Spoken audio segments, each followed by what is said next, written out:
Normalitas atau dilambangkan dengan huruf N besar adalah besaran yang menyatakan jumlah mol ekivalen zat larut dalam tiap satuan volume larutan. Satuannya adalah mol ekivalen per liter atau dengan huruf N besar. Jika dirumuskan sebagai berikut, N sama dengan EK dibagi V atau N sama dengan N kali A per V atau N sama dengan M kali A, di mana V adalah volume dalam liter, M adalah molaritas dalam molar, EK adalah mol ekivalen, yaitu jumlah mol dikali jumlah ion H+ atau OH-. Untuk asam, 1 mol ekivalen sebanding dengan 1 mol ion H+. Untuk basa, 1 mol ekivalen sebanding dengan 1 mol ion OH-. Contoh, misalkan 0,5 liter larutan NaOH dibuat dengan melarutkan 5 gram NaOH dengan MR40, maka hitunglah normalitasnya. Jika dilihat dari rumus yang tadi, N sama dengan N kali A per V, maka kita cari dulu molnya, N-nya, gram per MR. NaOH ada 5 gram, dibagi dengan MR-nya adalah 40. Jadi 5 dibagi 40 sama dengan 0,125.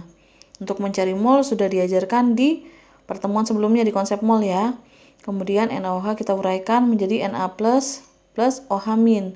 Berarti A-nya adalah 1, karena ion OH-nya ada 1. Maka N-nya sama dengan 0,125 dikali 1 dibagi 0,5. Jadi hasilnya adalah 0,25 N. Kemudian lanjut ke fraksi mol, lambangnya adalah X, yaitu menyatakan perbandingan antara jumlah mol suatu komponen larutan dengan jumlah mol keseluruhan komponen larutan.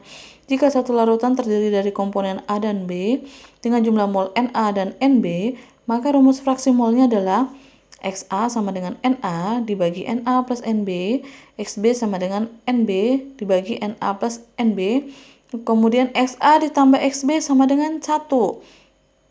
Na adalah mol zat pelarut. Na sama dengan mol zat terlarut. Nb adalah mol zat pelarut.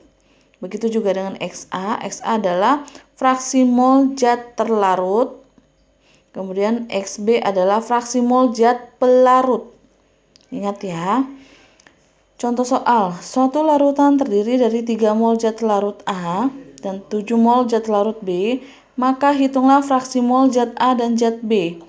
Maka di sini kita bisa lihat rumusnya tadi, Xa sama dengan Na dibagi Na plus Nb, sama dengan untuk Na tadi ada 3, molnya ada 3.